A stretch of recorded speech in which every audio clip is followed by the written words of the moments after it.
Uh, Last night, I'm sure you watched Biden's speech. What do you take on that? Are we heading to World War III?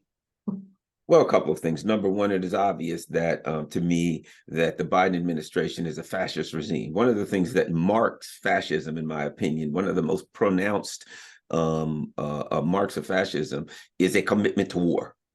So Joe Biden comes out yesterday at a time when we can see mass poverty in the United States, when there were recent announcements that mortgage rates have hit average 7.5%, they're up to 8%. They've hit a 30-year high. And of course, subsequently, mortgage applications are, taking a significant dive, the number that are being, number of mortgage applications. So we have no shortage, homelessness. I could go on and on, drug abuse, blah, blah, blah. And Joe Biden comes out and says, the points that we have to be concerned with are not Philadelphia, Mississippi, and Los Angeles. It's Taiwan, Ukraine, and the Middle East. So Joe Biden made it clear that he is in fact a neocon, that this is in fact a war first, war second, and basically that the first nine priorities of the Biden administration are war, and nothing else even starts until number 10. So that's what it was. It was a pronouncement of war. To me, it was also a pronouncement to those of us who understand the danger of war, that the Biden administration has to be ejected from the White House in 2024. If we're fortunate enough to even make it to 2024, that they have to be ejected from the White House because they are a fascist regime and a danger to the world. Also, that there is the Biden administration, we could argue a reckless disregard for human life, but in turn, you got to add this: a reckless disregard for the citizens of their own country. We've spent like 140 billion that we know of has been laundered on the Kiev of, a Nazi regime. And now Biden is saying we got to launder another $100 billion. And keep in mind, they just signed a Pentagon budget for upwards of 900 billion. So now here's another 240 billion. Let's not forget there was this so-called Countering China Chips Act that was 250 billion. Before that, a Countering China Tech Act was 280 billion. When you look at the numbers, they're drifting towards $2 trillion for war. Meanwhile, our infrastructure is crumbling, crime is going through the roof, and the internal workings of the U.S. empire are falling apart before our very eyes. And there is a reckless disregard for the people that put them in office. Yeah, and I already lost count on how many billions they just keep on giving. And the Congress, just not doing their job. That's what the Congress should be doing, right? But it's not just the Joe Biden. The Congress is just whatever he asks for, they would just give to him. And sometimes they give him even more than he asked. So how can we get all these people? I mean, it's not just him need to be get out of the office. I think our whole Congress need some real reform. I mean, these people seem clueless of what's going on, right? And they just blindly follow whatever the narrative is, and then, oh, you want more money? Yeah, sure. It's not just the Joe Biden, though. Wouldn't you agree? So I will go one further. It's not even Joe Biden. If you've been paying attention to Joe Biden recently, you clearly can see that he is, I would argue, non-compos mentis, right? He is not a man who anyone looks at and thinks, well, he's steering the ship, right? Even though the ship is proceeding towards, a rock pile, just as though he was steering it. So I tend to try to veer away from saying Joe Biden and this Congress persons, individuals, as though if we changed out Joe Biden and we changed out these people in Congress for their peers, somehow things would change. What we have is a systemic issue here, a crisis of the ruling elite and their right to rule and their ability to rule. Let's not forget 2010, there was something called the Tea Party. And the Tea Party said, we're going to send people into Congress and they're going to make changes and they're going to stand up against whatever, the ruling elite. They sent a bunch of people into Congress. Within a year or so, They were right there with them. They were involved, all kind of graft and corruption and going along with the usual policies. AOC, various members of the squad, they came in. We've got to stand and fight against blah blah blah. Within 1 or 2 years, AOC and her crowd were praising Mama Bear, as they called it, the corrupt warmonger Nancy Pelosi. So the reality is, the system is corrupt, and we need systemic change, and I think we do a disservice to what needs to happen. And if we talk about the individual persons or even groups of persons without focusing on the broken system. Look at our economic system. Our economic system is unsustainable. It's absurd. It's ludicrous economic system. And I don't even see that can be fixed at this point. It has to be totally discarded. And of course, our ruling elite is profiting so greatly off of it. There's no way they want to discard it because it works for them for now. Now, yesterday, I think Biden, he basically, the speech, the purpose was to convince the public to be kind of supportive of his request for additional 100 billion, right? And he talked about Ukraine, he talked about Hamas, and I don't think he brought up Taiwan, even though among the 100 billion, 10 billion will go to Taiwan, right? But he didn't, as far as I read it, he didn't say anything about evil China, etc. Not yet. But my question is, what's next? Do you think it's just the money and then it's going through the Congress?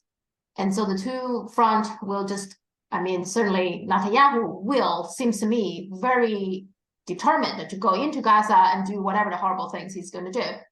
And Ukraine, I don't know what do you think will happen there? And so in the meantime, they're going to giving money to Taiwan. Do you think at some point the U.S. will have ground troop to get involved somewhere? What's happening next? Well, I think what is really interesting about this situation is observers, international observers, geopolitical analysts looked at the great power competition that the United States is firing up, and they thought, okay, we're really concerned the U.S. was, stirring up trouble in Taiwan and in Ukraine, and that's going to be the big flare up. I think what we're seeing now is the real potential at this point is in the Middle East, that the U.S. I don't know how they get untangled out of that mess. Yes, they aspire to quote, confront China, etc., but they've dug themselves into a hole there. I don't know if they understand how significant this Middle East conflict stands to, how it can be. I think that we're looking at a situation where the U.S. has bases all over the Middle East, and they put the bases there. They maintain the bases with the idea that we can use those bases for military attacks and coercion, and we can control the Middle East with these bases, as prosperous as that argument is. The reality is those bases are sitting ducks, that they are in fact targets, and that in the event, and it starting to seem, to me, Israel would have to be suicidal for their soldiers to go into that kind of urban combat. It would show to me, if you're going to send your soldiers into urban combat, it's a reckless disregard for human life, because your soldiers are going to get chewed up, and so as are the other side. But additionally, in the event that this thing starts to blow up, the U.S. will, this is what I would suspect, that the resistance forces will say the U.S. intends to fight on Israel's side, or to bomb Hezbollah or whatever, that they will target U.S. interests extensively throughout the Middle East, and they will take this position: you're going to be so busy guarding your own interests, you're not going to have time to help Israel, that U.S. bases will be attacked. We've seen in the last couple of days small drone attacks and missile attacks against U.S. interests in the Middle East. I don't think those were attacks. I think they were what we call in sports a brushback, an elbow, that they were a reminder. Look, here's some small attacks. If this thing goes bad, you kind of see what's coming. So in the event that the U.S. gets involved in what would be considered by the Muslim world a civilizational conflict, there are no boundaries for a civilizational conflict, and the U.S. will then be mired in a horrific, slog in the Middle East that they can't possibly win. Because there's no way to win a civilizational conflict because there are no boundaries. It's not a state actor. So I think that the U.S. is going to, interestingly enough, everyone thought the U.S. was going to start the big fight with Russia or China. Interestingly enough, it appears that the existential fight will be against technically a non-state actor, a civilization who says, in the same way the Ottoman Empire fell, you know what I mean? That an Arab uprising is going to be the undoing of the U.S. empire right now. But I mean, if you and let me add this: look what's happening in Ukraine. They're abandoning Ukraine. I've been saying all along. People say, "What's going to happen in Ukraine?" And I say, "It's easy. You are what your record says you are." What happened in Vietnam? When they started losing, they just left. What happened in Afghanistan? When they started losing, they just left. The same thing they do to Taiwan, Ukraine, any of them. They go in there, they get that place blown to pieces, and they'd be like, oh, well, we better go over here and check something out in Haiti or South America. They don't care. But so I also suspect that when and if this thing goes really bad in the Middle East, that Taiwan's going to have to look. They're going to have to say, these people are unstable and they can't and won't defend us. And when they walk away from Ukraine, we've got to stand up for Ukraine, blah, blah, blah, and they walk away from Ukraine and Ukraine just collapses in the hands of the Russian, in the hands of the Russian military, that again, Taiwan's going to have to look at it and say, well, we're, as my mother used to always say, there, but by the grace of God, go I. Yeah, they seem to have a pipeline. I mean, they seem to have they cannot stop. For one thing, they cannot have no enemies, right? They always have to have somebody, and they have this pipeline, and they grow this pipeline. And even back, I think during 2001 or two, remember Wesley Clark, who talked about this, right? That he was naming all the 7 Middle East countries that somebody in Pentagon told him that this is what they want, one after another. And that's, I think, the pipeline started there. And then over the years, some of them, they already occupied it, they already get rid of Gaddafi, stuff like that. And then they add in, now Ukraine is coming in later. And then, of course, Taiwan is there. And now Iran is always there. So that seems like they really have to set their goal now on Iran. Is that what you think that they're, the Middle East, where they're going to target Iran? I think that the ship is currently rudderless. If you're that they're basically, it's not that the U.S. empire is at war with Iran or China or Russia or North Korea. At what point do you look and recognize that they're at war with modernity? That they are at war with the changing world. The nature of what our existence is change. We're not the same person we were last week. We've got different, your cells in our body have changed. The world constantly changed. The state of reality is constant change, right? Mm-hmm. And so the U.S. is now refusing to accept the reality of change, the reality that China is rising, instead of looking at China and saying, well, why is China so successful? What are they doing that's allowing them to be so successful? And looking at Russia and saying, wow, they're not up to their ears in debt. They seem stable. Their military technical prowess is really rising above anyone in the world. You look at the Kinzhal hypersonic missiles, the things that Russia is doing technologically and militarily are, to be quite frank, are unmatched by anyone in the world at this point.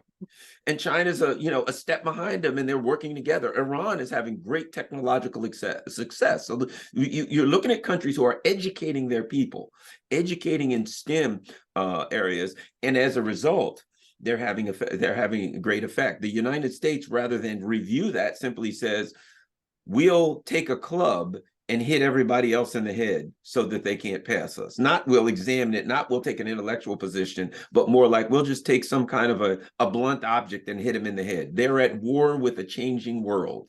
And it manifests itself in Taiwan, because we're going to use Taiwan to go after China. It manifests itself in in Ukraine. And at some point, I will guarantee you this, it'll manifest itself in the Kashmir region. At some point, India will, as a rising power, will do something. Yeah. They won't go along with something. And Kashmir is the soft underbelly. It is the vulnerable spot. And the U.S. will suddenly determine that the Kashmir region needs democracy. We got to ship weapons in there so they can defend themselves. Everybody knows the game is so obvious. It's laughable at this point. The Indians, to me, the Indians should be looking at this saying, you know, what are we doing trying to be friends with these people? We know what's coming. And the minute they look at India and say, India is growing a little too fast, they're going to target India, human rights violations, blah, blah, blah. We know the game plan. So it's not any particular place that they're at war with. It is the reality of a changing world and a decrepit, crumbling empire. Yeah, and also Julian Assange also at one point said that the goal is not to win a war, the goal is to keep a war going. I think he probably is right here, right? That I do believe some people in Washington truly just, they can't handle a world that is peaceful. They feel more comfortable when there's a war all over the place. I think there are those people like Lindsey Graham, you know, John Bolton, they want to see people fight. Let's just put it that way. They can't handle, you know, everybody just happily coexisting. I do think those people, they are those people in DC. Don't you agree? Oh, yes, it is. And as I said, it is the nature of fascism to focus first on war, on military domination, on coercion and the use of force. And that has become the dominant ideological strain in Washington. So, yes, you have the obvious expressions of that ideology in Lindsey Graham or John Bolton. But let's not forget the Bernie Sanders, the AOCs, the socialist imperialism that say I'm a socialist, I'm this and that, I'm a democratic socialist, etc. But every time there's war, every lie that we're giving to justify the next military expansive act, they pretend as though they believe it. And they go along with it and they vote for it and they do whatever the machine says. So, you know, if John Bolton is in the front of the boat and he's rowing one of the oars and Bernie Sanders is in the back of the boat and he's rowing another one of the oars, what's the difference? You know, they can have different uniforms, they can use different rhetoric, but they're doing the same thing, moving towards the same outcome. That's such a good point because I remember the Patriot Act, right? That is very coercive and everything. And they have been talking about that it should expire. It born after World War, after 9/11, right? It's like we have to protect people. That's why we have to, you know, use all these kind of extreme, very intrusive kind of method. But it had 9/11 happened a long time ago. So there are people in the Democratic Party or the so-called left and saying, okay, we need to, you know, stop this. But every time it's up to renew, they vote for it. They always voted for that. And one time I remember AOC, even after she voted for it, she somehow broke down and cried as if she was like very unhappy with her own vote. Well, if you are so upset for this vote, why don't you do the right thing? Why don't you just vote against it? I mean, what's the point? You know, these people just very infuriating. When I saw her crying, you know, that was very infuriating. It's like, you can't even be honest about this, that you can't. That's what it is, right? Don't put up a show like that. Well, You know? I would put it differently, because to say someone caves implies that they oppose a particular policy, they don't want to do it, and somehow at some point they gave in and they said, okay, I'll do what I really don't want to do. I think what we see from the AOCs in the squad is pro forma. You know, it's performative only. It's they do what they need to do to maintain their privileged economic and social and political status. And then afterwards, they have to pretend to cry, oh, I wish I didn't have to do this, or oh, I don't know if I did the right thing. And then they go in the other room and they backslap and they laugh. Do you think the dupes believed it? I mean, I'm not naive enough to think that these people are stupid, or they're intellectually, or they're somehow don't understand what they're doing. They're confused and they're getting dragged around. No, They know exactly what they're doing. And I just think that these are malicious activities to confuse the people that are watching them, to gaslight the Americans, and to pretend that there is still some kind of a left flank, that there is still some kind of an anti-war flank in the Democratic Party where none exists. It's so unfortunate. I mean, you're right. I'm utterly disappointed with AOC and Bernie Sanders. Yeah, there's no real left, yeah, in this country right now. I would add this. What they actually did was they redefined left, because I'm a person who studies the philosophy of Zen, shall we say, and one of the big discussions, as you may know, about Zen is, when we use a word, what do we mean?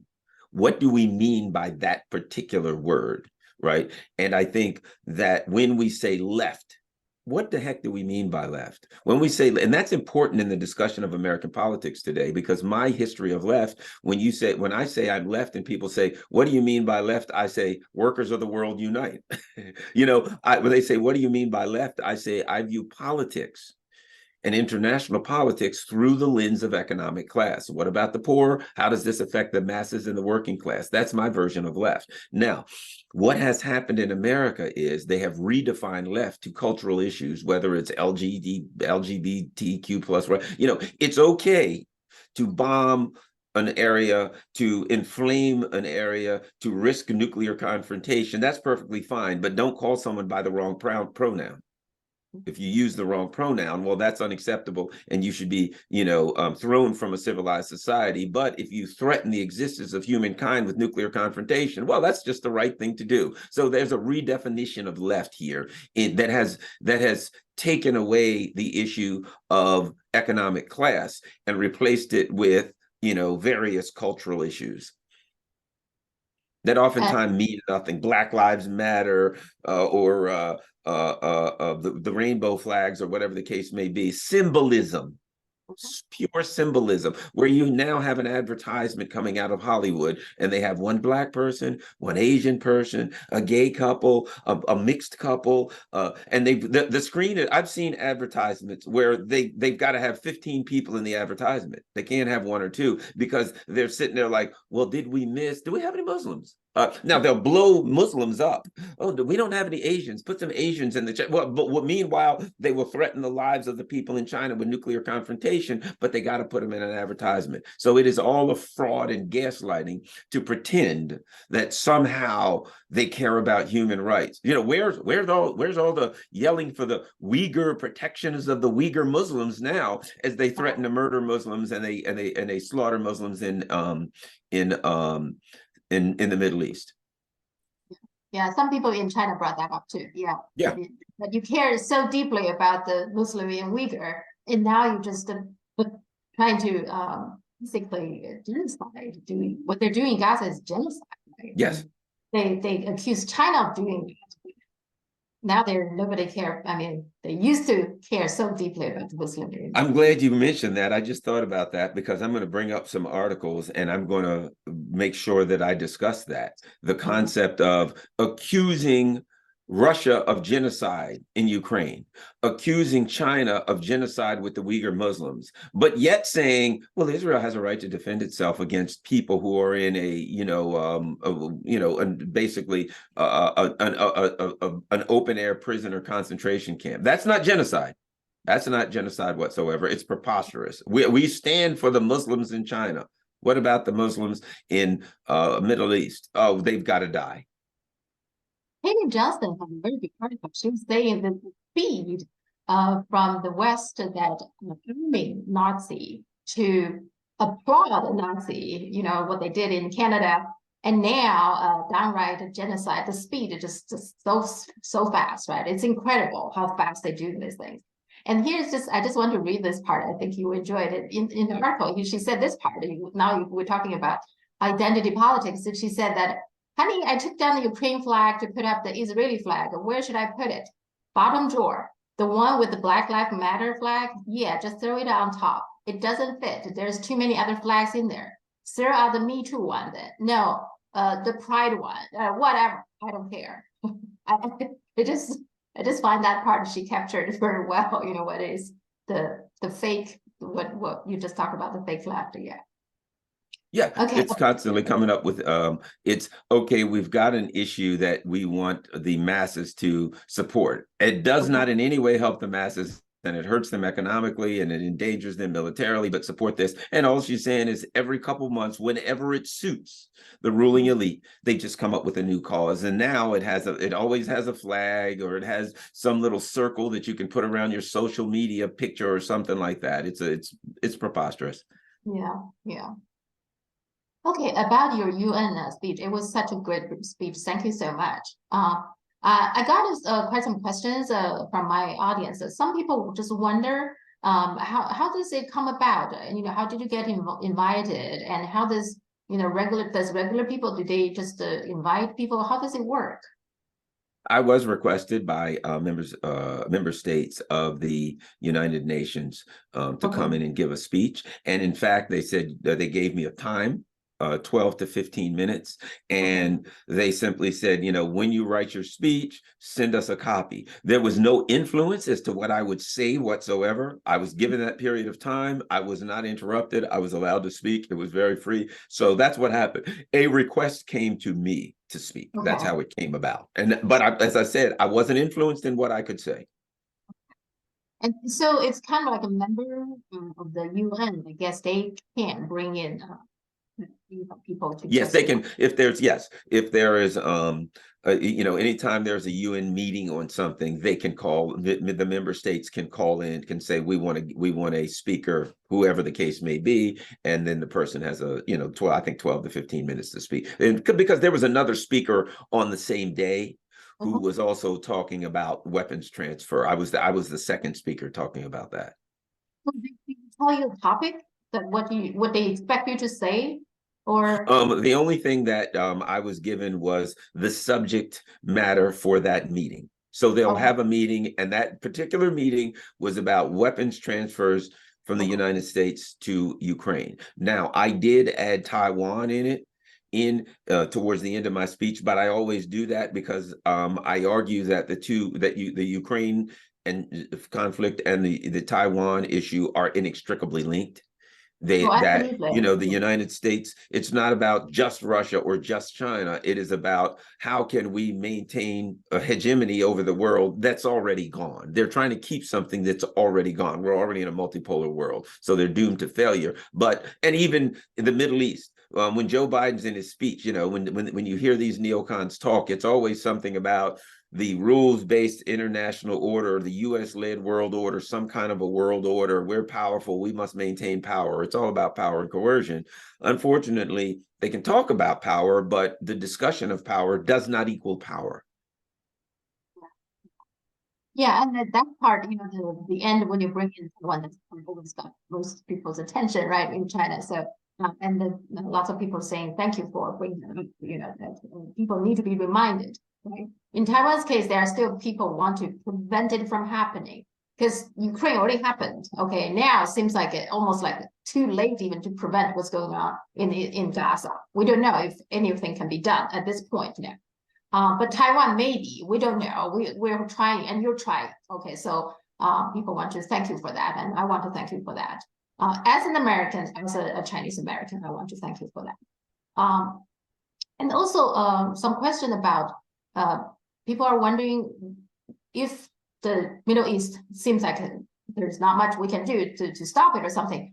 But will there be a ground troop from the US to go in? Will that be another Afghanistan for the United States? Some people ask that question. I would say no for this for one very important reason. The United States does not have the ground troops. They don't have the ability. They can't, number one, and where would the ground troops go and what would they do? Would they send ground troops in to fight Hezbollah on Hezbollah's turf, in Hezbollah's territory? The losses would be unthinkable. Would they send ground troops into Gaza to do urban street fighting with Israel? Where will they send ground troops into Israel and into Iran to be surrounded by hundreds of thousands of Iranian soldiers? So when you look at the size of the military theater, as it were. Iraq, we've got bases in Iraq that stand to be attacked. Syria that stand to be attacked. The amount of time it would take to get our ground troops there, we would have to have a staging area in a Muslim country that would be attacked. And in that staging area, it would take months and months and months to bring in the ground troops and the armor and all those kind of things. And that staging area would be under attack the whole time. And then where would those ground troops go? Who would, or what would they attack? That's the problem with a civilizational conflict, as it will be viewed by the Muslim world. So I don't see, yes, a small group of, maybe special forces here or there to help coordinate Israel, whatever. But as far as ground troops, where would we get them from? What would they do? All of the ground troops, U.S. ground troops in the world go in there. And what happens if they get chewed up? I don't see that happening. And I just don't think, and that's another part of the U.S. empire does not have the military wherewithal that it once had. We don't have the troops, the firepower, and we're running out of ammunition because the Ukrainians burned it all up. As I've said about Ukraine, the Russians created a trash compactor, and we just kept filling it with stuff, and they kept emptying the trash compactor. And now we're running out of stuff to fill it with. Yeah, speaking of the Ukraine, so what do you think of the end game now? Are we coming to the conclusion very soon about it? I mean, there's not much talking, not much attention seems paying. It's all in Middle East right now. But what is going on there? Is it ending? Well, a couple of things.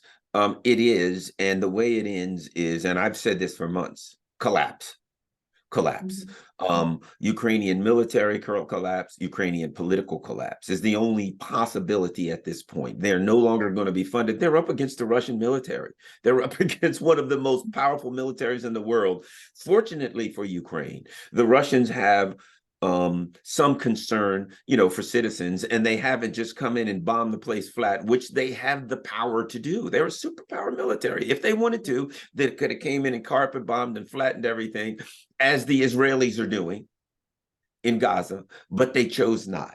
They've showed a bit of hesitancy. They've showed a spirit of concern for civilian lives. And so at this point, I think wisely, the Russians have been extremely patient, which is part of the Russian culture. I'm very experienced with the Russian culture. And I've always said Russians are the kind of people that look both ways before crossing a one-way street, right? Extremely cautious culture. And I think they're slow. They're taking their time. They're setting things up. If I see that my adversary is going to collapse, I don't have to chase him. I don't have to run over him. I can sit there. I can keep the pressure on and watch him collapse. And I think that's what they're looking at. They're looking at political, economic collapse in Ukraine. And that's the outcome. And the United States at this point is doing what they always do. They're disassociating with themselves from it. They're turning their heads. They're sticking their hands in the sand, and they're going to pretend that no place called Ukraine even exists. Hey, what happened in Ukraine? Who, where? I've never heard of that place. I'm busy over here. Yeah. Okay. At that point also, the Ukrainians, I suspect there will be a large group of percentage of Ukrainians who are actually furious at the United States, who wake up one day and say, my God, they threw us into a meat grinder, and then walked away. That ultimately they'll realize that their enemy wasn't Russia. It was never Russia. That they were used and sacrificed like human sacrifices at the altar of U.S. hegemony. The only hope I have is that the top people in Taiwan, the Chinese people in Taiwan, wake up before it's too late and say, hey, we don't need to go down this path. This is not going to work out for us well. There's a much better path here that, involves a peaceful, at least going back to the status quo and accepting at this point, we'll be peaceful. And in the future, we'll bring what the future will bring. But nobody wants war in the Taiwan Straits. Well, talking about Taiwan is that there are people, when they saw this $100 billion, there 10 of them, going to Taiwan. There are people very angry about that. It's like, you're talking about Ukraine and Israel. Why do you even need to bring in Taiwan? Okay, it's and so there was one commentator. He was so angry. He was standing in front of the presidential palace. He was pointing that. He said, remember, when the war breaks, this whole building will be flattened. You need to know that whoever's in there, he was clearly talking to the president, We don't call her president, but governor. But at the same time, there are people on the street. I don't know if they're brainwashed or something. People who are journalists, reporters ask them. There were people say, "Oh, they never dare to come over here. They never dare," you know. So they don't think they think this person just thinking, "Oh, we should just change our constitution and declare independence." They don't dare. The mainland will not. They won't do anything. I mean, that kind of attitude is dangerous because mainland will not tolerate a fully independent, change their constitution. It's, you know, they are going to react. I know that, you know, but the people there, some of them don't believe that.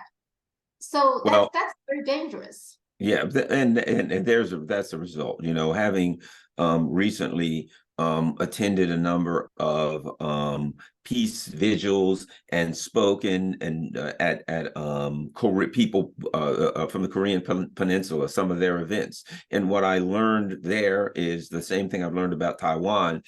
Is for many, many years, the U.S. empire has focused on a propaganda program where from the you know, in school and small children, they teach the Koreans, the North Koreans are evil, they're evil communist, and they want to kill you and eat you, you know, they're terrible. So yes, you are correct in your assessment that what we're looking at is the results of U.S. propaganda. And you know what's interesting about that is to connect that to something.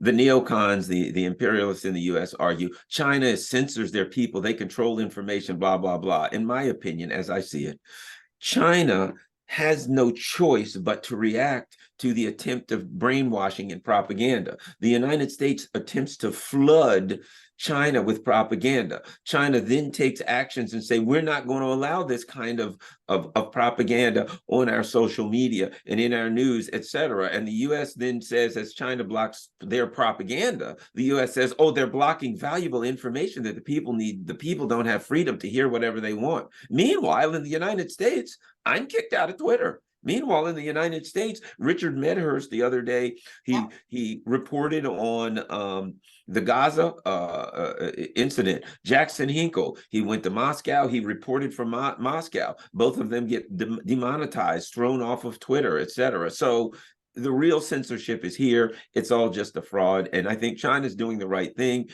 I don't consider it censorship. I call it defensive intercepting of attacking propaganda on their way of life. Yeah, I would say actually, ironically, if the West, the British and the UK, I mean, and the US, if they leave China alone, they don't do all these kind of trying to constantly interference and regime change, you know, they keep on trying. If they don't do this, maybe the Chinese government would be more comfortable. So there could be more relaxed with their information, you know, for the Chinese people. So if these people, the Western critics of China, if they really want to give Chinese people freedom of speech, leave China alone. I think that's what they should do, you know. But they don't. This is not about freedom of speech. This is about trying to open up the airways in China so that they can get their propaganda in. That's all it is. So they're just simply making excuses. Oh, you've got to let us talk. You got to let us say what we want. What are you going to say? We're going to say that you should overthrow the government. That wouldn't be allowed here. And it shouldn't be allowed anywhere else. And I applaud countries who are acting in a defensive manner to stop propaganda from destabilizing their country. That's working quite well. You know, I'll add this. Janet Yellen went to China, you know, a few months ago. And one of the things that she said to the Chinese people was that, you know, the Chinese government should consider, you know, the advantages of free market system and blah, blah, blah, blah, blah. Here's the thing about it. If I look at someone and their life is a shambles and they're impoverished and they're losing their home and they're deep in debt and everything is going bad in their life, and the person comes to me and says, you should consider my model, I will look at their model and say the results are not something and outcomes that I want. So for her to go to China, a country that has figured it out, that brought their people out of poverty, that has new infrastructure, that has is able to control their financial system. Sure, do they have financial problems in the real estate market? Yeah, that's going to happen in any country, but they have control over the banks, etc. And to come to them when you're $33 trillion in debt and in war with every country in the world but Iceland, and say you should consider our economic and political model is preposterous. But they never stop. They always like to live every time, whoever goes there, we're just talking about freedom or democracy. I think freedom and democracy are actually a good thing, but somehow it's now have a very negative tone to it now, because the way they have been, those words has been abused by the West. It's like people like almost when they talking about now here we go again, democracy. I mean, it's very unfortunate because those are good words. Those are things people should, looking for, and a society should have freedom, should have a democracy, but not the way that the West have been pushing it. It has been like a cover for their imperialism, for their hegemony, for the use of freedom and democracy to do all kinds of awful things, which make freedom and democracy now almost like a bad words. I mean, unfortunately, exactly. I mean, and I'm 100% in agreement with you, because freedom and democracy is a fraud. What people need is stability. Yeah. How about that? What people want in their country is stability. They want a stable country. They don't want war. They want an opportunity to raise their children and whatever they want to do, to have their family, however they want to do it. That's what they want, is stability. What they want is justice. You'll notice that they use these words, freedom and democracy, but they don't use the word justice. They don't use the word stability because they're not interested in that. These are just frauds, just like a country that says we're for human rights. But when you look at what they do around the world, you realize that they're for human wrongs, that they have a reckless disregard for human life. A country that says we're for democracy, yet at the same time they said they're for democracy, at the same time they say, well, we're defending Ukraine because they're a sovereign nation after we overthrew the government, as preposterous as that is. But they say we've got to defend Ukraine because they're a sovereign nation and we're for diplomacy, democracy, and sovereign nation. Meanwhile, the Solomon Islands signs a deal with China for the use of various shipyards and things of that nature. And the United States says we will not rule out military action against the Solomon Islands if they allow China to use their bases for military purposes. So you're for democracy, but not for the Solomon Islands. Either you're for democracy or not. So it's just a perfect example of this is all fascist rhetoric. It's the opposite of what they want. They say whatever they want. Let me put it like this. It's not that they're liars. It's that there's something else. They're apathetic about the truth. They will say whatever they need to say to accomplish their goals. If it happens to be true, that's fine. They go, great, we'll say this. This works for us. If it happens to be a lie, they don't just deliberately lie. They say anything they need to say to accomplish their goals. And if it happens to be true or false, it's irrelevant. This is what we say to accomplish our goals. It is the most malicious use of language humanly possible. I have more respect for a pure pathological liar because at least it's a consistent path. They're caught up in the moment. I'm going to tell a lie because that's what I do, as opposed to a person who just says whatever I need to say. That's sociopathic. Anything I need to say, I will say to accomplish my ultimate goal. The most dangerous people on earth. I agree. I respect people. I mean, I will have more respect for people just be straightforward with me, right? Just tell the world I want to be, the US empire to continue. Okay. That's what we do. And we want hegemony. We want to dominate everybody. We cannot be challenged. I don't think it's better to say that rather than, oh, here we are for democracy, for freedom. It's just so disgusting. I can't stand it. It's okay.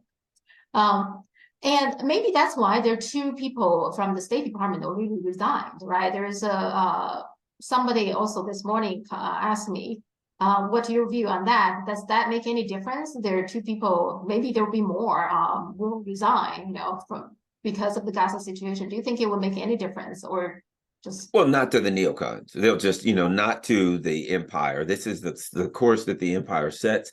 I think it's good to see that. I think it's something that those of us who are reasonable, peace-loving people can point to and say they're so extreme that even extremists are walking away. It's kind of like Al-Qaeda and ISIS.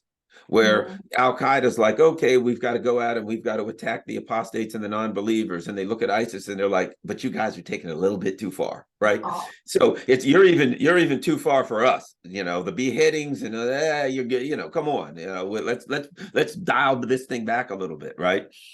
And I think that's what you're looking at. You're looking at State Department warmongers and neocons who are now looking at the administration that they're part of and say, we're warmongers and neocons, but you guys are taking this thing a little bit too far. We've got to walk away. They've become so extreme that the people who can support them, the group of people who can support them, are getting smaller and smaller. And I might add, what's important about this is that these are State Department people. They know the truth.